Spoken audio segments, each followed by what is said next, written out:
व्यापार बढ्दैछ तर नाफा घट्दैछ। कस्तो अचम्मको कुरा आएन त? आज हामी नेपाल लाइफ इन्स्योरेन्सको यही एउटा रोचक र अलिकति विरोधाभासपूर्ण कहानी खोज्दैछौँ, जहाँ सफलता र सङ्कट सँगसँगै देखिएको छ। एकातिर व्यापार आकाशतिर, अर्कोतिर नाफा पातालतिर। यो कुनै हिसाब किताबको गल्ती होइन है, यो एउटा वास्तविक कम्पनीको कहानी हो। ल आउनुहोस् यो वित्तीय रहस्यको गाँठो फुकाउँ र हेरौँ यो कसरी सम्भव भयो।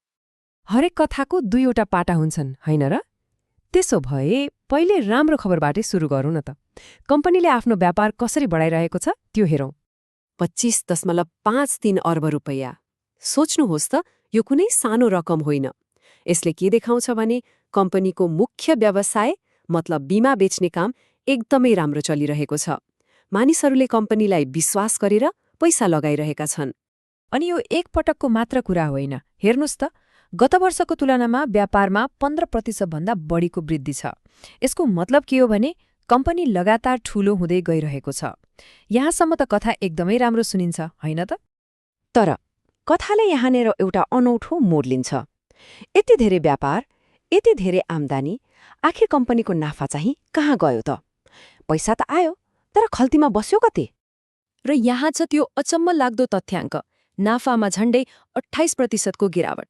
सोझो भाषामा भन्दा कम्पनीले पहिले कमाएको हरेक 100 रुपियाँमा अब 28 रुपियाँ कम बचिरहेको छ। यो त निकै ठूलो झट्का हो। अनि यो रहस्यको जवाफ त्यो यही छ। कम्पनीको आम्दानी त बढ्यो, तर खर्च त्योभन्दा पनि तेज दौड्यो। यो एउटा यस्तो दौड जस्तो भयो जहाँ आम्दानीले खर्चलाई कहिल्यै जित्न सकेन। भनेपछि नाफा घट्नुको पछाडि कुनै एउटा मात्र कारण रहेनछ। बढ्दो बीमा दावी भुक्तानी अनि अरू व्यवस्थापकीय खर्चहरू, यी सबै मिलेर आम्दानीको एउटा ठूलो हिस्सा निलिदिए। अब प्रश्न उठ्छ, यसको असर कसलाई पर्यो त? सीधा असर पर्ने भनेको त कम्पनीका मालिकहरू यानि कि शेयरधनीहरूलाई हो। उनीहरूको भागमा के पर्यो त? अब त्यो हेरौँ।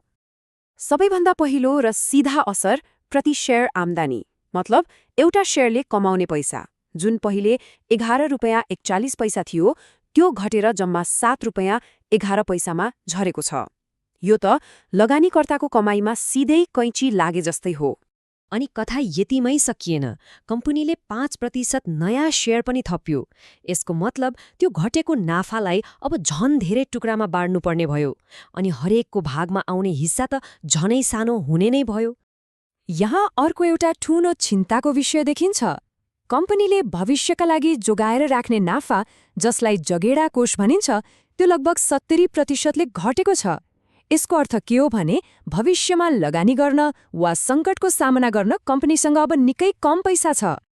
यी सबै कुराको निचोड के हो त? हरेक शेयरको किताबी मूल्य अर्थात् त्यसको वास्तविक मूल्य घटेर 124 रुपियाँ 86 पैसामा झरेको छ। ल, यस्तो निराशाजनक रिपोर्ट आएपछि के हुनुपर्छ? सामान्यतया त शेयर बेच्नेको लाइन लाग्नुपर्ने हो, तर बजारले त सबैलाई छक्कै पारिदियो। सोच्नुहोस् त, नाफा घटेको छ, शेयरधनीको कमाई कम भएको छ। यस्तो बेलामा त शेयर बेच्नु नै बुद्धिमानी होला जस्तो लाग्छ, होइन? तर के साँच्चै त्यस्तै भयो त?